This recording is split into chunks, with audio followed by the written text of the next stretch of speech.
embouchure, since we're not gonna have a lot of time to go through everything. So, the most important thing is making sure the flute is in this, right, the dent of the chin.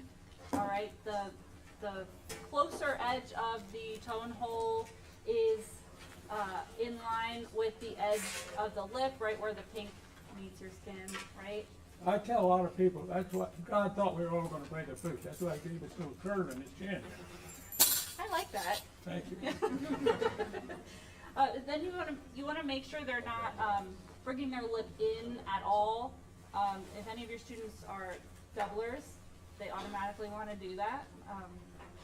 But make sure it's out, and they should be covering only a quarter to a third of the tone hole. Okay. That depends kind of on the register, doesn't it? Yeah. Yes, it does depend on the register, but generally speaking, right. And The then higher you go, the more it's gonna be covered. yes, and then the lower, the more it's open. And generally, they'll try to cover as they go down, and that's why the low register won't come out. The second they go like this, it won't work. So, you want to make sure on the inside of their lips, right, everything looks good here. The corners aren't tight, right? They should be right around, the corners should be right around the canines. They shouldn't be tense or any of that, but we shouldn't be smiling either, okay? And then you want to make sure there's space between their teeth. You want to make sure the tongue is relaxed in the mouth, and optimally you're going to try and increase the space inside the mouth for tuning, especially as you go up in the upper register. So what pitch you get on the mouth, on the head joint alone? A flat. Right? Well, A flat? yeah, with the covered, A natural. Oh, mm-hmm. It's the major 7. Did I miss anything? And don't do what so many, none of you would dare do. That's your idiot friends with presumed teeth would do. They did this on, I'm sorry, I try not to do this. They spend ages and eternity on just the head joint. Maybe another 6 weeks or so we'll put the flute together. They do that with the clarinet mouthpiece and with the brass mouthpiece. And when I've had some people say, when I criticize it, well, I don't want them to develop any bad habits. Well, listen, buddy, it takes time to develop a bad habit just as much as it does a good habit. Get them playing, sure, a little bit, but then put it together, and how you're lining it up. Are we going to talk about We're going to talk about alignment that at and- some point. You Yeah. can talk about now. Yeah. With her. No, Okay. Oh, A little go. bit about oboe. I'll be Tobin Brooks today. So everybody whistle, or if you can't whistle, try to. That's basically the embouchure for the oboe. It's a whistle shape, a round shape, and then we put the tip of the reed right in the center of the bottom lip, and then you're going to roll the reed and the lip in at the same time. So the reed goes with the lip, or the lip goes with the reed, and you insert a small amount inside the mouth. If the corners are too flabby, the student will get kind of a duck sound. So the corners can't be totally flabby, but nothing should feel tight. And then the inside of the mouth should be round as well. So the embouchure is round, like a drawstring bag, and the inside of the mouth is really round as well. That's it. I got a question. Top lip. Top lip. is also rolled over. It rolls in, So we anchor the reed on the bottom lip, on the oboe. And then we roll in, and as we roll that in, then we form the top lip around the lip as well, okay? But we do, most oboe players, not all, anchor on the bottom lip. Some anchor it on the top, and then some just don't anchor at all, and they just form all together. Really great players do that. But if you were gonna teach, I would recommend, Michael, do you agree? Yes. Anchor on the bottom, do exactly what Dr. Garner taught me from Bill Chris, who was a Oh, I thought it was when you quit smoking. yeah, well, so he got to study with a Marcel Tabito student, who was one of the best teachers at USC in the world. Taught Dr. Du Bois as well. Yeah. And so that's the way he explained embouchure. It's very simple. It's just a round embouchure. If you pinch, no smiling embouchure on any woodwind instrument, it doesn't work, especially on flute, but it doesn't work on saxophone, oboe, clarinet, bassoon. Bad. Smiling is bad. That's pretty much the oboe. That's Okay? And you're going to produce, if it's an advanced player, they'll be able to produce a C on the reed. I don't think it's a bad thing to start at a lower pitch. For younger players, I like for them to play A. And to do little exercises on the lip, on the reed alone, and grow up kind of chromatically up to the C, have some flexibility. There's going to be a lot of flexibility with the flute and the oboe. A lot of flexibility. Any questions about oboe embouchure? So I guess what you said, like a drawstring backpack, so Drawstring bag. drawstring bag. Yeah. So that'd probably be pretty similar in thought to sax embouchure. Good observation. Okay. Hit bassoon. Want to say something about bassoon, Dr. Garner? Yeah, it's long and red.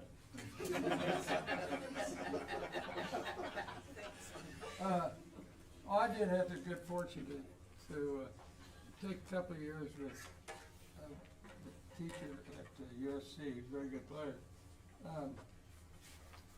First of all, does anybody in here know the name Andy Gump? Well, Andy Gump, yeah, you identify yourself as really old. He was a cartoon character even when I was a kid. And the distinguishing quality about Andy Gump was he had no chin. And they always used to talk about a bassoon, about the Andy Gump embouchure. So you've got the lip, the reed and mouth, and the chin is touching your toes.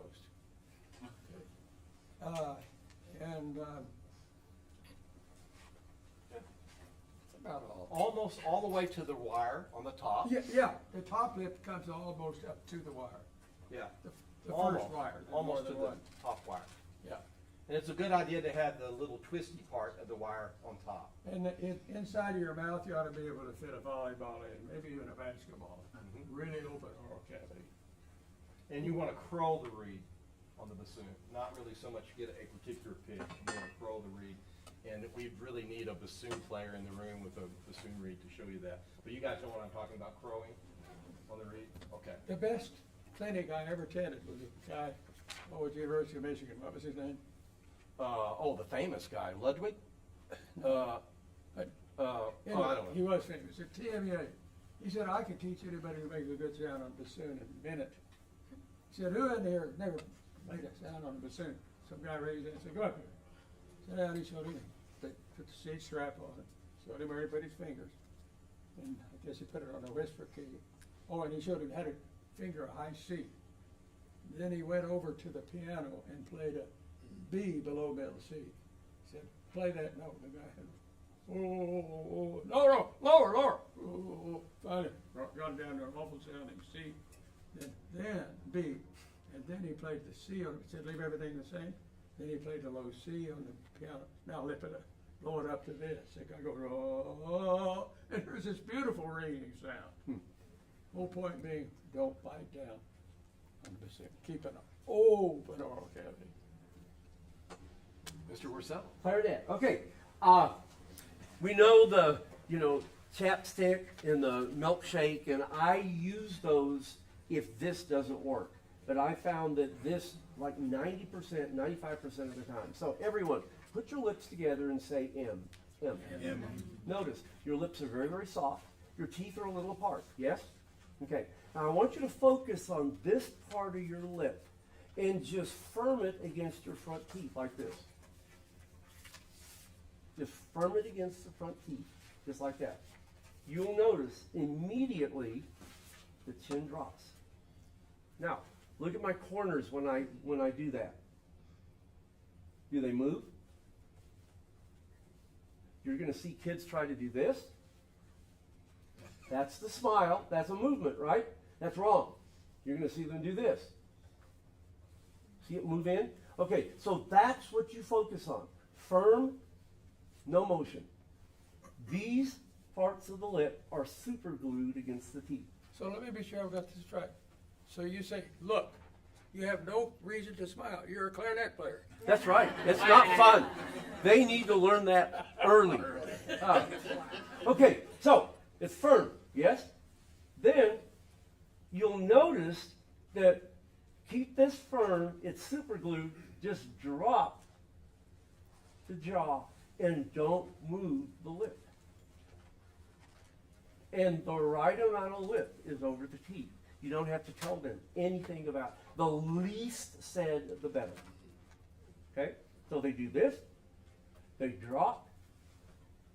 I like to put my finger right here initially to make sure they take enough mouthpiece. Most of them want to do this much rather than that much, Is okay? that about where the reed and the mouthpiece separate? It is. It's exactly where the, and it's about that far down, okay?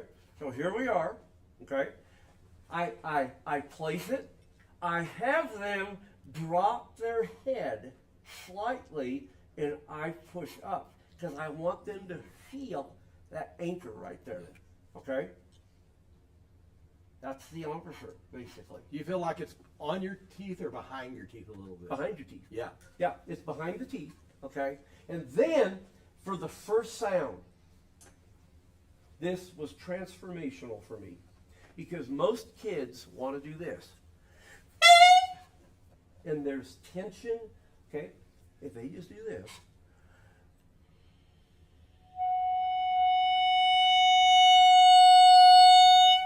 And there's the first sound. Okay? And it puts it, you got it. It puts it, okay, so when we started doing this, okay, there was a beginner clarinet class, 28 clarinets. The day after this was introduced, the entire class, they were within 15 cents of playing F sharp. Okay? So it Well, you worked. didn't tell them that, about the F sharp. You didn't tell them that. Okay, this, the clarinet mouthpiece barrel, needs it, what I aim for is F sharp 0 to +10.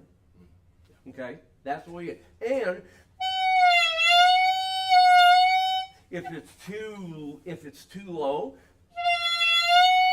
generally all you have to do is move the jaw forward to increase the firmness against the reed. Okay? If their teeth aren't lined up, and this should be a straw, but I didn't have one with me. Put a straw like this, and that lines the teeth up. It's pretty parallel. Uh-huh. Great. Okay. Yes. You had mentioned that when you put the mouthpiece in or when you have them put their mouthpiece in the mouth, you have them look down and. No, don't have them look down. Or I have them drop their head as I'm pushing up, so they feel that anchor right there. So they basically do this, that much, and I'm pushing up.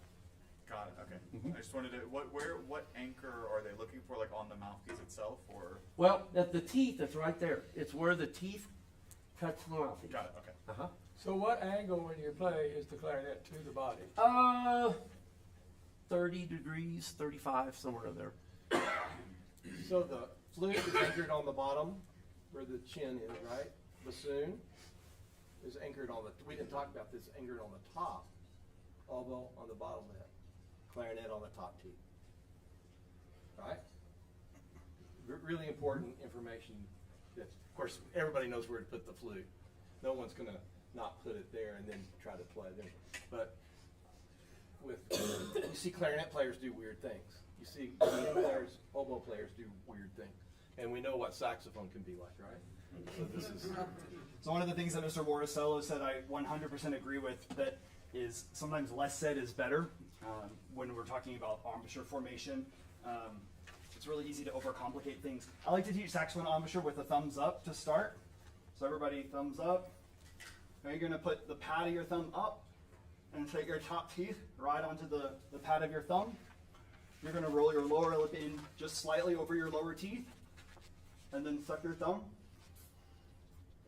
Okay, and you should realize that all the corners come in, just like Mr. Lefevre was saying on oboe, like a drawstring bag. Everything is coming in around from all sides. When we transfer that over to the saxophone mouthpiece, top teeth, very important, do touch the top of the mouthpiece. A lot of beginner students will be resistant to touching the top of the mouthpiece with their teeth because it can be uncomfortable due to the vibrations. So I highly recommend mouthpiece patches. They're very inexpensive and it will provide some comfort for them from the vibrations, one. And two, it will actually prevent them from biting because it's going to give them a little bit more a sense of grip around the mouthpiece so they're not sliding around. So top teeth on the top of the mouthpiece. I think about resting the weight of my head on top of the mouthpiece like it's a shelf, okay? So all that weight is anchored in from the top. Then I roll my lower lip in slightly. In my clinic yesterday, I mentioned pronouncing the consonant sound V, V for Victor. So you should be able to see the color change of the lip on the outside. If that color change disappears, they're rolled in way too far and they're going to muffle the That's bad, tip of isn't the it? reed. You see that a lot, right? I see that all the time. Yeah. Mhm. Too much lip over the bottom teeth. So top teeth on, lower lip rolled in slightly, form your drawstring bag. Everything is wrapped around. What pitch on the mouthpiece, the alto? Concert A on the mouthpiece. I usually don't recommend that in the very early beginning stages. I prefer mouthpiece and neck. It's very similar to flute. It's a major 7. So you're going to get an A flat on the mouthpiece and neck. Concert A flat. And it's not a bad idea to do some mouthpiece playing just on the would you like to demonstrate? Could you play Mary Had a Little Lamb starting on A? Concert A?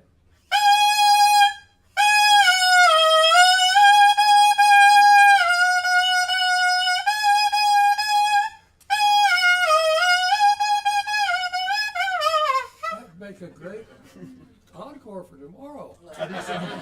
So the great, so he's showing you that he has a lot of flexibility, right? Quick question. So, did you use voicing to like change pitch on just the mouthpiece? That's correct, yes. Yeah, so I'm not doing that with changes in embouchure pressure. I'm doing that with changes in tongue position. So everybody say E, O. Okay. If you do that through an embouchure, make your drawstring bag E, O. You can feel that tongue dropping in position, and so I'm actually accessing different. I think of them as vowel sounds. But different tongue positions to manipulate the pitch, and that's where a lot of that flexibility comes from on the saxophone. I did a clinic at TMEA and I wrote this: 95% of all students that I ever taught play too tight. 95%. And so we would spend the first year, 2 years, well, until they got it down, trying to relax the embouchure, and we would do those little exercises that had to do with the piano, and it really helps. They would comment, typically they'd come in playing at a minor third higher than that. Can you demonstrate that? You probably don't want to, but listen to the difference. And we can actually have him play something on the instrument too, but show him what it sounds like to play that tight on the mouthpiece alone. Can you play a high C?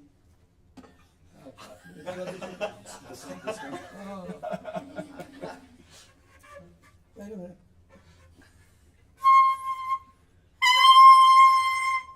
That hurts, doesn't it? And if I try to go really any sharper than that, I'm completely closing off the reed at that point. So what a kid is going to do when they play like that, they're going to have about an inch of cork showing. Would you play again and then demonstrate? Yeah. So now he's really playing on a D alto saxophone instead of an E flat, right? He's playing on a D alto saxophone. So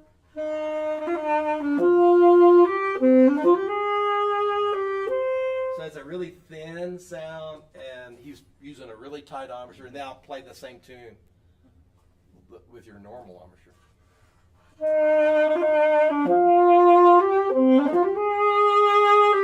You're not changing anything but the firmness of the embouchure? I had it. Can you believe that? How different? So I call that the all-state saxophone sound, the bad one. Because they can move their fingers really fast, but they can't sound like James Barger. By the way, these are the world's 2 best saxophone players. No, this guy is. No, I can't turn pages for him. I do that.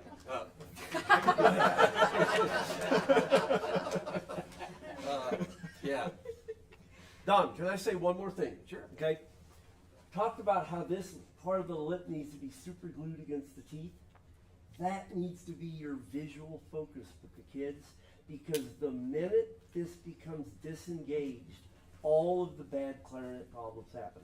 So you're going to see kids that are going to take too much lip. Has the lip disengaged? Absolutely. And the minute that happens, what happens? It curves up. You're gonna see people do this. Okay, does it disengage? And so then you're gonna see kids that play like that. Okay, if that stays where it is, this is right. It stays right. So saxophone, both bassoon, flute, oboe are really flexible in a lot of ways. What about clarinet, Mr. Worosello? How much do you move? Okay, How flexible do you want students to be? I teach students to do this. They play a Remington, okay, on high C.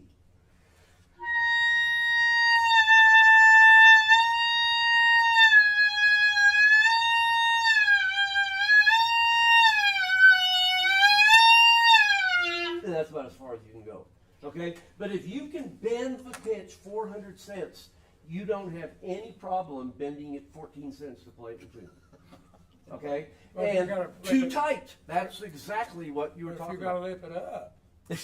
Oh, if you lip it up, it's impossible. Yeah. Clarinet is built, so it is built sharp, okay? Because it absolutely is impossible to lip up, okay? So that's why you have to learn that flexibility, because the sharpness of the horn demands that you can't be tight. Could we do one demonstration? Could we have you play a high E flat and you play a high F and let them be the way they want to be? Just let the instrument High have F on the its way. clarinet Okay? and the high E flat Oh, this on is the gonna be flute. good. All right. How you find No, out? and just let the instruments do Yeah. what they want to Okay. do. That's okay to do? Yeah. Okay? She's Now- gonna be really sharp, and I'm gonna be really flat. You hear that in bands. We hear that in bands and we don't know how to fix it. Yes, we do. Well, because of this guy, we know Let's how have to one fix player it. on the park. So we know how to fix it because Dr. Garner is so good at teaching this. So you add the, I was trying to keep that. well, you're trying, so you might add the sliver on the clarinet, Oh, yeah. and the flute is gonna have to really think of, really open Well, up. you can, it's not as good as sound, you can remember the right pinky. Or maybe use a long F But it'll be a lot lower. on, But a long I'll F say on this. clarinet. If I'm gonna choose between a not very good sound and in tune, forget the good sound, man, I wanna hear it in tune. We'll see if we like it better with alternate fingerings in the case of the Well, clarinet. you may not. Okay. Paul, just do Okay, whatever you so want. here's, okay, so high F.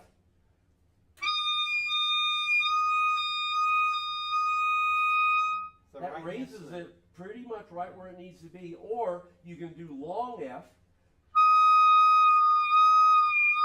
which is sharp, but I've learned to bring it down. And you can't do it being tight. Is the long fingering more flexible because Oh, of its the long fingering, Yeah. you Well, can do you have play your it. first finger down on the long finger? Huh? Huh. Sorry, Yeah, Oh, okay. that's it, yeah. yeah. So, And- yeah. Sorry, just to clarify, you're doing that with tongue position again, or are you doing that by adjusting the embouchure, or I just want to clarify the change that way. I talk about making the lips softer against the reed. So, I'm pulling my jaw away, so it's more of a pillow cushion rather than a real tight cushion. It's more, I've changed over the years. My cushion is closer to a saxophone Yeah. So than Paul, when I first play learned. that, play your F, and then see if Jessica can match it with the E Okay. flat.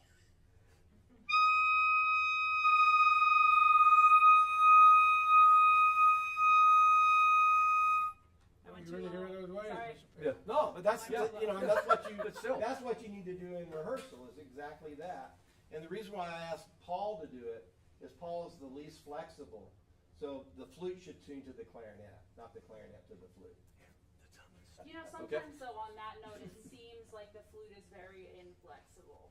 Yeah, right. If the student, if you haven't talked about making space and really getting that flexibility inside the mouth. Well, it's a longer air column, and it's harder to. Exactly.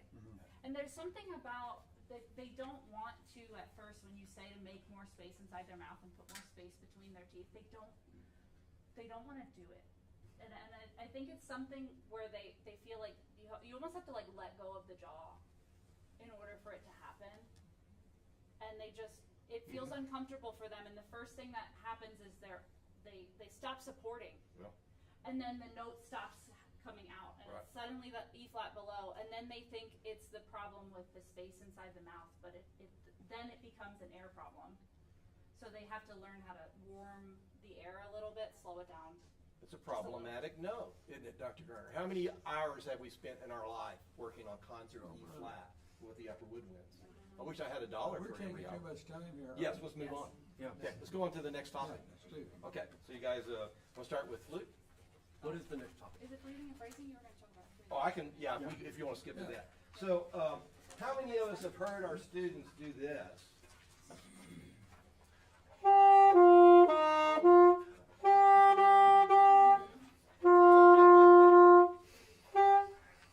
That's what I call the Wolf Blitzer School of phrasing. You Yeah. ever watch him on television? He breathes in the strangest places.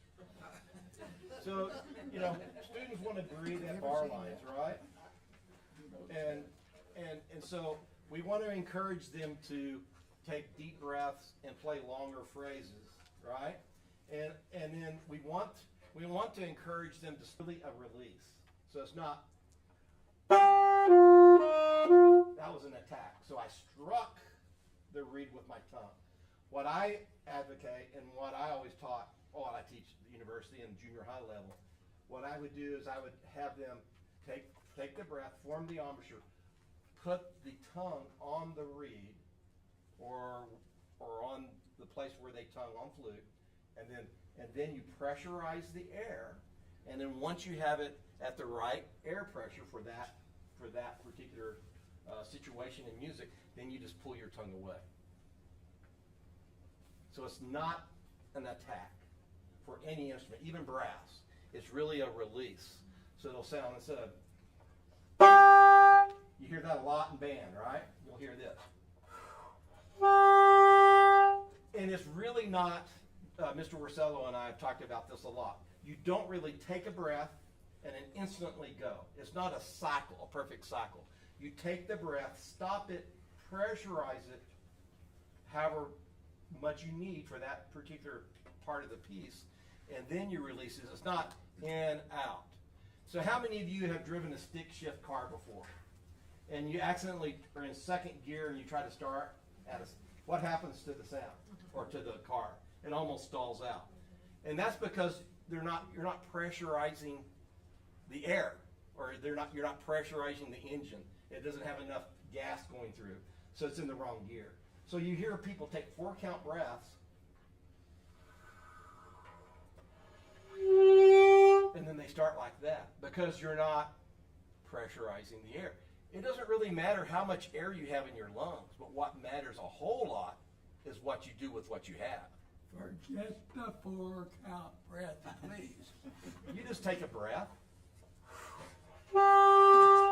Philip Farkas says that it should be like stepping into a cold shower on a hot day. It's a rapid breath. It's a quick breath. I don't think I've ever taken a 4-count breath. I can imagine on tuba I might want to, maybe, but it's just a quick breath. And Mr. Worosello, do you agree with that? Oh, absolutely. Have you seen this maybe where groups will go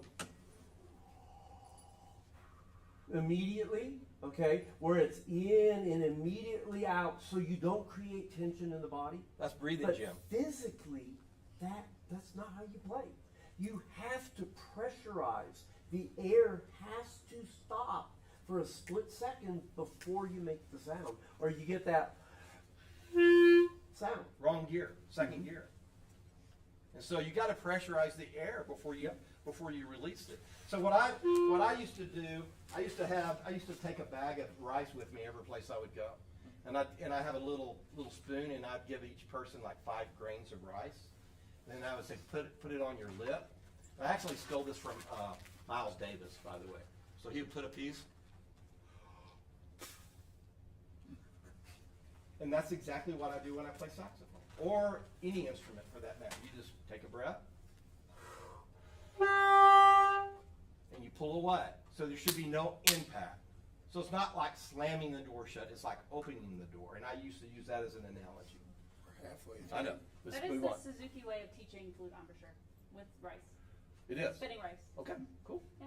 Yes. Do you have a concise way you would recommend teaching that to junior high? Exactly what I have in here, what I've written in here. Get out of the way. Yeah, exactly that. Now, I know it seems pretty sophisticated, but I believe you might as well teach them the right way of doing it, and it's not that hard. And you can just break it down by step. So it's listed in there under starting to know. Okay? And I do that with all of the students at WT. We'll pass out rice. There was one year that the trumpets were having a hard time starting together. So I'd pass out rice and we'd practice doing it. By the end of that, they were fine.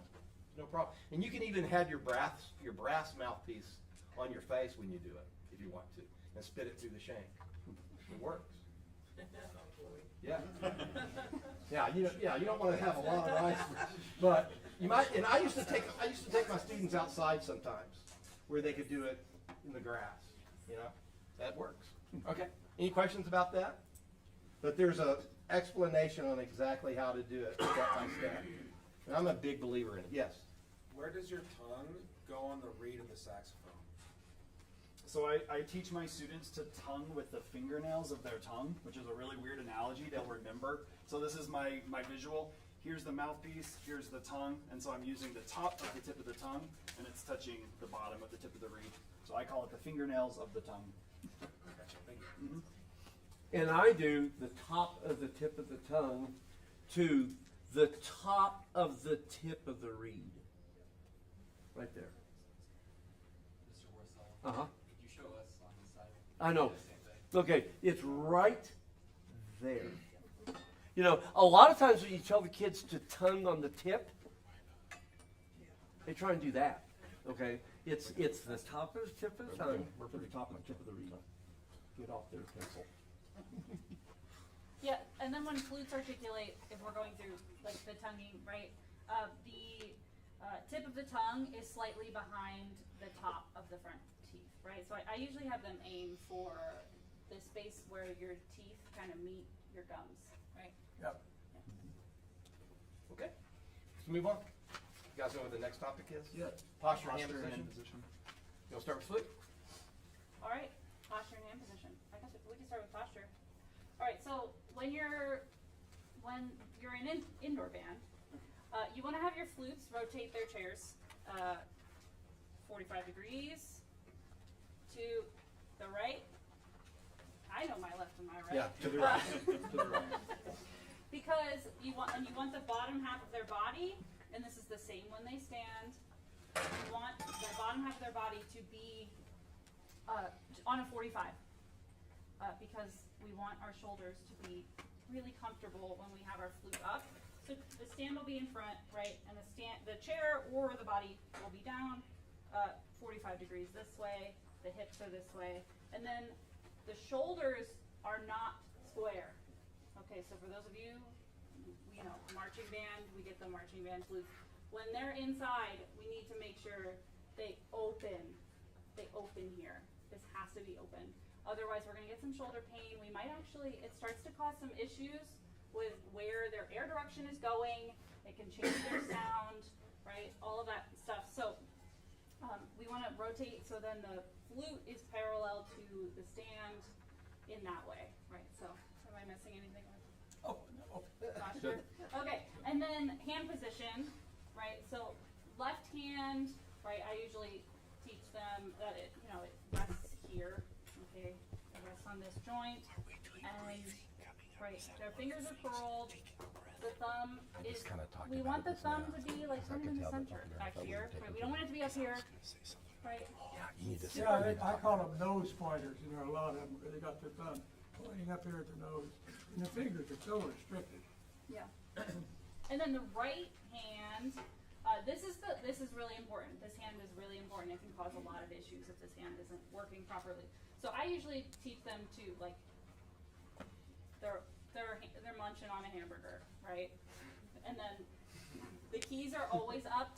Oh, I need to talk about alignment. Okay, but the keys are always up, and then we need to make sure this thumb is either under. Some people prefer to put it slightly behind and kind of push forward.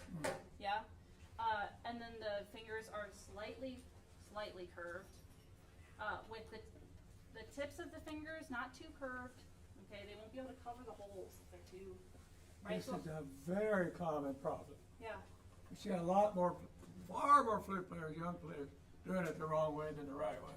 yeah.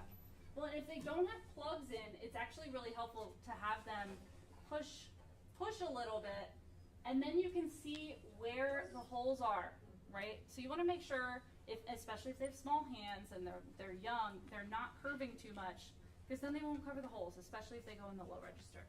All right, so we want this to be really comfortable. If this thumb is not supporting, often it slides underneath. And then the weight of the flute, we have all of the rods back here. So the flute wants to fall towards you. Okay, and so if this thumb isn't in the right place, the whole flute will fall. And so if you're ever wondering why your flutes are flat, which they shouldn't be, if they are, that it's usually a position, like a hand position issue or an alignment issue. So speaking about alignment, this is nice. So we have both of us, because we are the two Not schools much, of, you know, I just look where mine is when I do it. yeah, it's slightly in. So I align, so the center of my tone hole is where That's the center of conventional keys. wisdom. Conventional, but also it's super popular to have it slightly on the inside. Slightly being the key word. Yeah, very slightly. If it's too much, if you ever, And whatever you do, don't let it pull it out over a quarter of an inch. and if they have to pull it out that far and their setup looks good, then most likely start talking about vowels, what's happening on the inside. They're probably using an E vowel, their tongue's probably super high, which is never ever something that we do on the flute. Yeah, well, you see band directors looking at the strobe and the flute player play, no, he's sharp, pull out, pull out. So flute player gotta pull out about an inch. Now listen to what it does to the intonation. I'll play a C scale.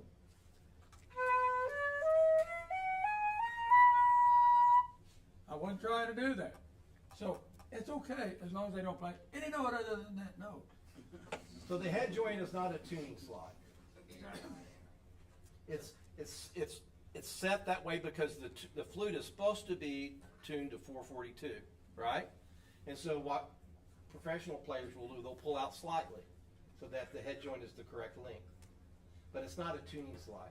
So if they're sharp, what is the cure? Well, This is what you want to know, right? they probably the got the fix? flute too high. Okay. They probably don't have the conventional wisdom is the airstream is going 50-50, 50% across the flute and 50% into it. Now James Galway is very emphatic about this. No, it's 60-40. Yeah. 60% in the head joint. Yeah. So if you get it out too far, you get that real sharp and thin sound. So you got to get the lip out over the edge of the hole, have the flute lined up properly, have a nice open oral cavity. Yeah. Would you say the outside edge of the embouchure or the embouchure hole should line up with where the pink and the flesh meet? Is that what you say? Well, it's going to line up with the natural aperture. We talked about this yesterday. One of the best fluting students I ever had, Nancy Green. Uh-huh. First year All-State. And the embouchure hole was way over here because she had a Cupid's bow. So the natural hole for her was far, I don't remember now, as far to the left or right, but it was a glorious sound.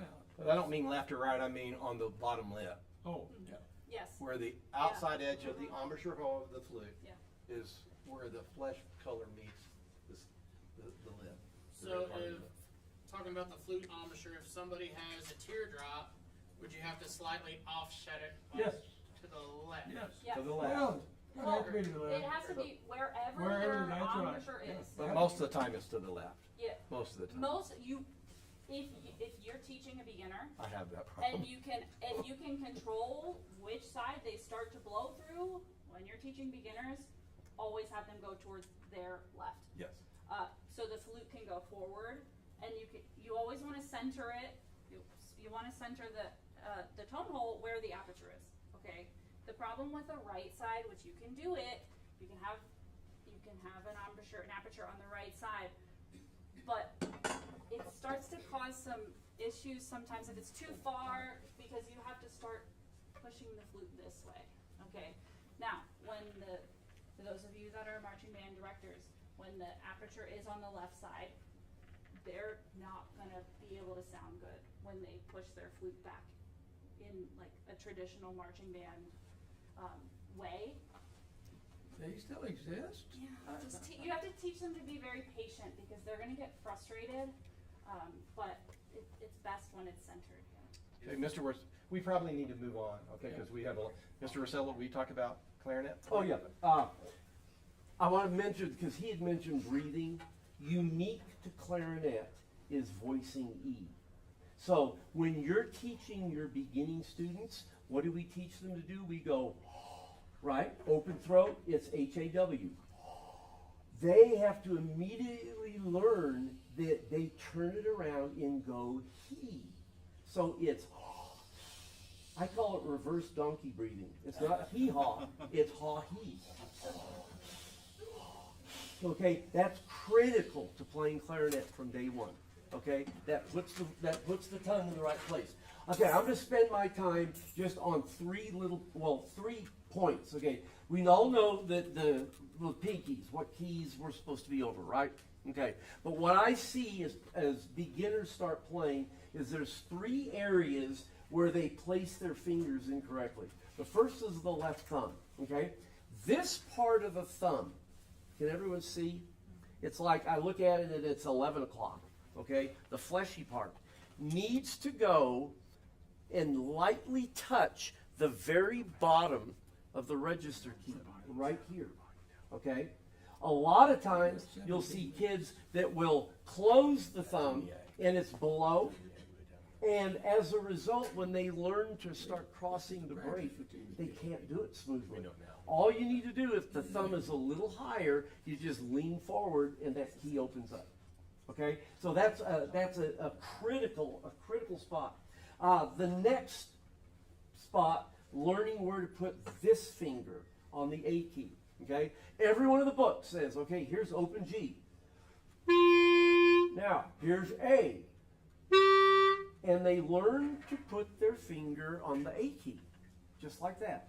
Well, what happens is if it's up here, and they train themselves to put the finger there, then when they cross the break, they have to move all that distance. So they have to learn. I like to teach it where to put the finger, play F sharp,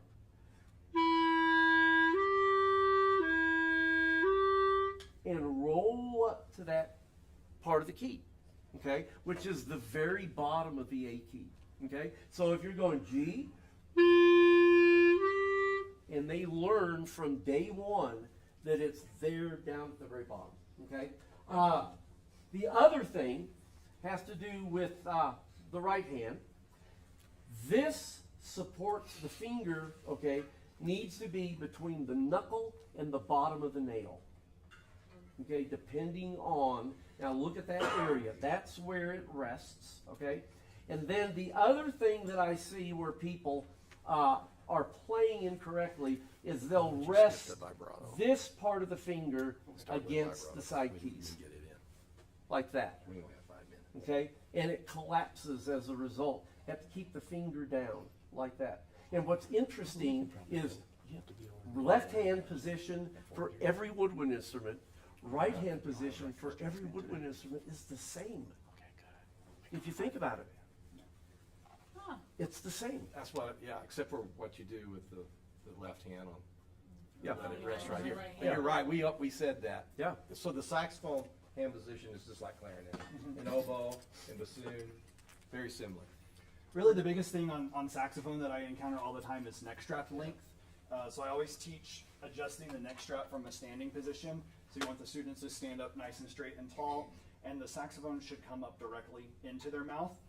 In fact, I actually teach that the neck strap should be pulling the weight of the saxophone up into their top teeth. I see all the time, you know, the neck strap is too low. If the weight of the saxophone is hanging down and pressing into their bottom lip, they might as well just be biting, right? It's the same thing, whether we're biting up into the reed or we're allowing the weight of the instrument to pull down into the lower lip. So I think that's really, really important. Tenor and barry as well. All of the saxophones, yeah. So the weight of the instrument is always supported by the neck strap. So if your top teeth are kind of anchored, for lack of a better term, on top, then really your lower Yeah. Yeah, that's correct. Yeah, Flexible. in that drawstring formation. Flexible to move. The other thing I see a lot of times is allowing the weight of the instrument to sit on the right-hand thumb.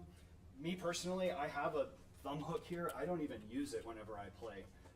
I allow the weight of the instrument to be supported by the neck strap and then to rest against my body. And I'm kind of under the hook, but not like pushing up into that. Again, marching band kind of ruins that. We do have to push out and up with the right-hand thumb, but in concert band, I'm never allowing the weight of the instrument to sit on the thumb.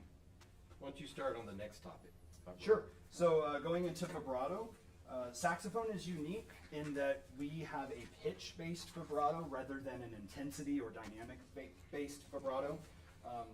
So I usually do a lot of things with just the neck and mouthpiece. I teach my students to use the syllable va, because that's reinforcing that slightly rolled in lower lip. So everybody say va, va, va, va, va, va. And so without moving, without changing the air never changes when we do saxophone vibrato. I'm slightly lowering the jaw and then returning the jaw back up to its normal position.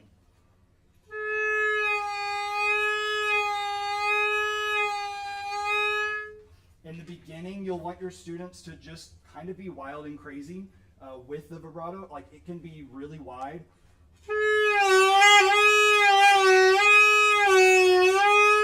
And that's fine. Over time, you're going to be able to refine that and begin to narrow the vibrato so it's not as crazy of a pitch manipulation.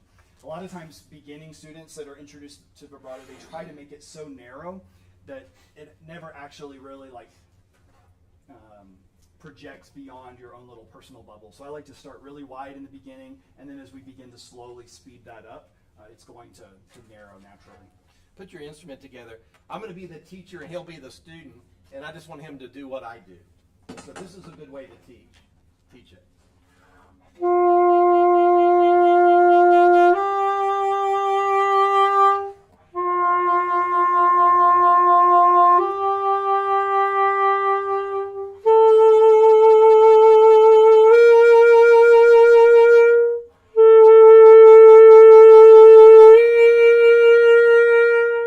That's a good way to teach your student, and it's fast. It doesn't take very long. You can, if you do that for about 2 minutes every day, they're going to sound fantastic. Of course, that assumes everybody's a saxophone player. Well, yeah, but if you can learn to do that, on the saxophone, it'd be really helpful. Yeah. Okay. You want to talk about flute? Vibrato. Sure. Well, I'll tell you what, there are 3 sure ways I have found to walk into a bar and start an instant fight. I do it all the time. One of them to say the name's Arnold Trump. Or to say, I use the Eastman counting system. Or throat vibrato on the flute and the double reeds. Oh, man. It is amazing how strongly people feel about this. It's still uncertain. I've got a long story that I'm going to not allow myself to tell. I wish I could. But most, but not all flutists believe that the vibrato emanates in the throat. I first was told it was a diaphragm vibrato. There is no such thing. The diaphragm, excuse me, is an involuntary muscle at the bottom of your lungs. You take a breath, it's a pyramid shape, it flattens out. You exhale, and so you spend whole life doing this. You can't make it do anything.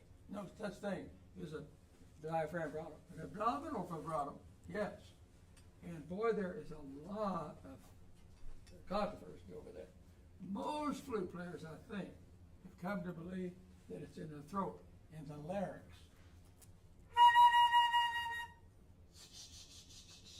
Now I could do a diaphragm, abdominal vibrato. But I'd probably shake out of this chair if I did it very fast. I can't do it very fast. But I think it's more common actually in double reeds maybe than it is on flute. What do you think? I think so.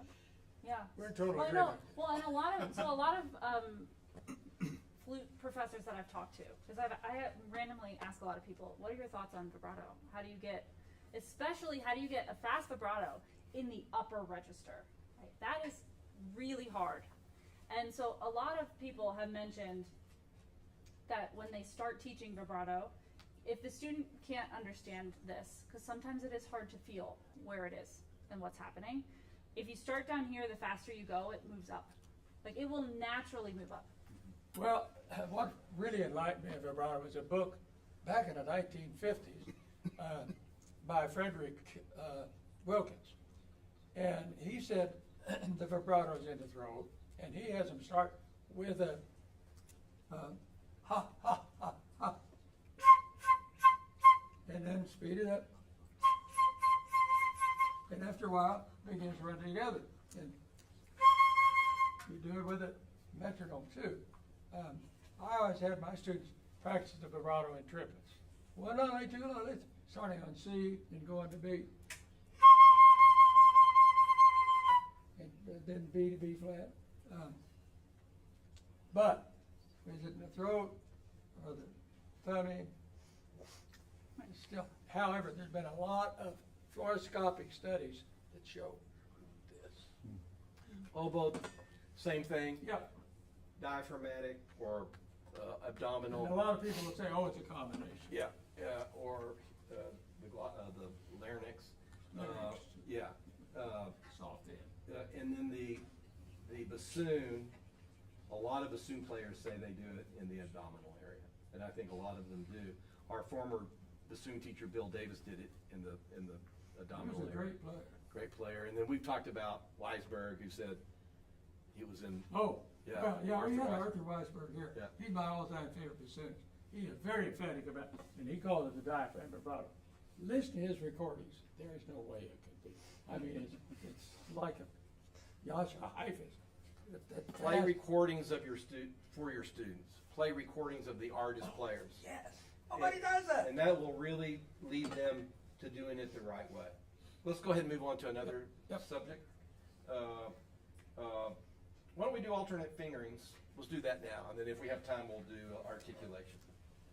Let's do alternate fingerings. You want to do your little Well, routine that you're going to do? It's not alternate fingers a lot of time are really good for pitch. Well, but most woodwinds do have an alternate finger. Let me just pick out a brass player at random here. Brian Collins. How many B flats are there on the flute? 3. Yeah. Oh, I'm sorry. The thumb, there's the 1 and 4, and then there is the, what? The liver. Yeah. Well, a lot of people say, oh, the 1 and 1 is the standard one. It's probably the one that good flute players use the least. Is that right, Chief? Yeah. So it depends on the context. But also, we need to know trill fingerings. Now, most band directors, not most, a lot of band directors are satisfied if kids got a trill, hey, wiggle something. Okay, yeah, that's enough. You know, it's got to be either a step or a half step in there, or standing.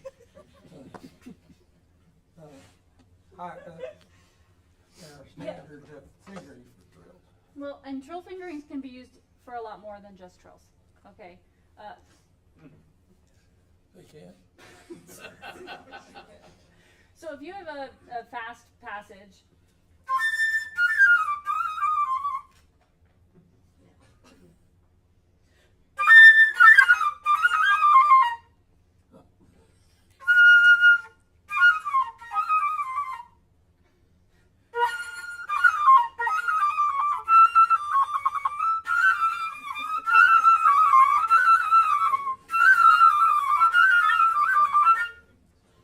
We'll work on that. There, you know, you could, if you tried to play that as an example, and there are countless examples, with the regular fingerings, you could well end up in the emergency room. So, Mr. and Mrs. Miss Van Director, if you got a trill in your music, you better know how to trill it, and then see that your kids don't. And teach them how to go, but teach them how to figure out which trill it is. Yeah. Teach them to it seems so common. Play both notes and which one sounds the most in tune, but they don't think of that right away. So, make sure they play both notes normally, and then figure out which trill key it is or what the fingering is, right? 'Cause- This is true for all of woodwinds. yeah, exactly.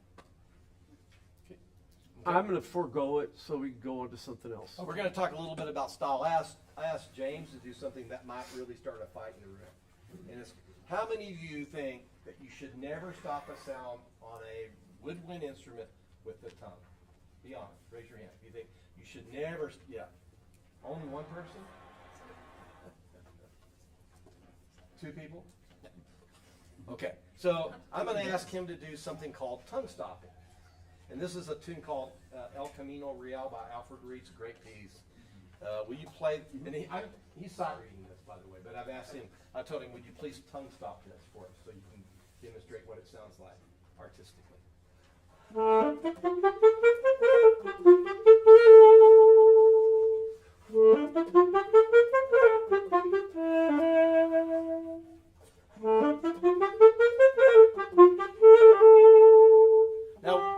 Now will you do it with stopping the air between those notes? So would everybody agree there's two ways that you can create separation between a note? You can do it by stopping the air. You can do it by stopping the sound with the tongue. Is there any other way that you can think of? I guess you could pull the instrument away from somebody's face. But there's only two ways, right? You either stop the air or you put the tongue back on the vibrating source, right? So do it this time. Do it. He's going to do it this time with the abdominal muscles.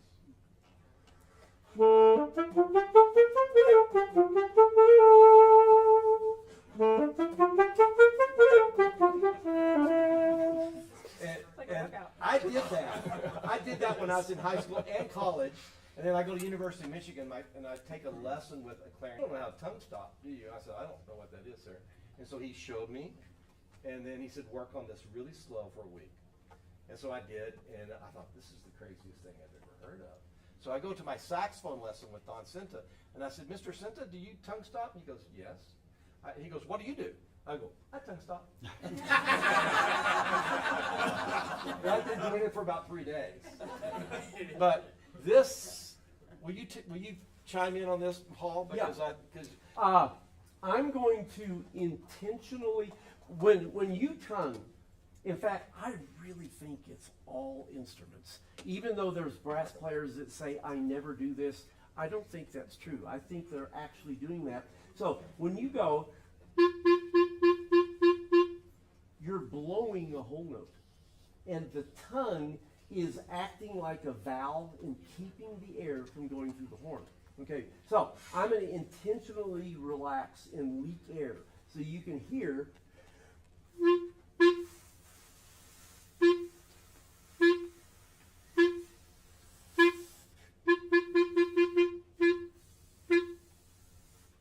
I'm still blowing, and I keep the air pressure internally. It's exactly the same. Yeah, but we're talking about short notes here. Oh yeah, Yeah. yeah. You would never dream of. Absolutely not. Yeah, you don't go.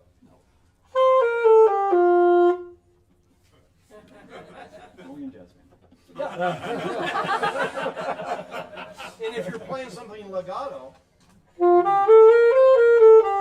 or super fast, you don't have to worry about the length of the notes really fast, right? Right. So if the faster you go, the more legato you play. Mm-hmm. But it's at that tempo. So which is easier, James? Tongue stopped or abdominal? Definitely tongue stopping. So why not go ahead and teach the easy? I mean, it's so much easier for a young player to learn to do it the right way. Because they know nothing. It's very natural too. Yeah. Yeah, it's easy to do. It's How not many of hard. you liked the tongue stop better? Sound, right? Okay. Is it a lot more work to do it the other way? So Abdominal you're going to stop, work yeah. harder to sound worse. And the Doesn't notes make are sense. shaped. Here's the other thing about it: the notes are shaped like footballs when you stop the air and start the air, because you stop the air, you have to do a little taper, then you have to restart it, and so it looks like that. And the tongue stop looks like these bricks up here. They're square. And what I notice is students that air stop on fast notes like that, they tongue really hard on the front of the note because they think that style is created on the front of the note. But here's a secret. Style is created with what we do on the end of the note, not the front of the note. Front of the note is as light as you can play. And beware of the flute, what I call the flute disease. It is so common on the flute, the nature of the flute, because as the flute player is preparing to take a breath, it's very natural to push the last bit of the air out, and you get that.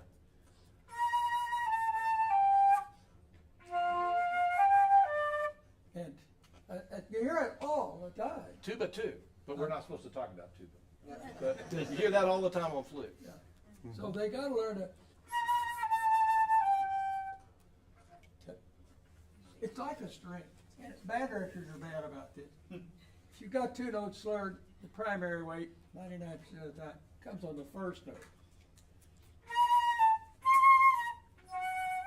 No. Right. Any questions? We're out of time. We've actually gone a little bit over, right? Also, we'd be interested in hearing from any of you about what we missed, what you want to hear more of, and what we spent too much time on. We really would appreciate your input. Because we're doing this at TDA. Yeah. So we, Just sort of a yeah, practical we need thing. more time. How many people learned something? That's what we wanted to do right there. Yeah, yeah. You know, if I could say something, when you look at the stuff that I have in the handout, there's lots of things that talk about focus on, exercise, you know, that we didn't even come close to. If you want to find, if there's a time that we can get together, I would be more than willing to sit down with you and just go a little bit more in detail. Okay, over in the dorm, you know, maybe in the lobby. I'm not doing anything. So,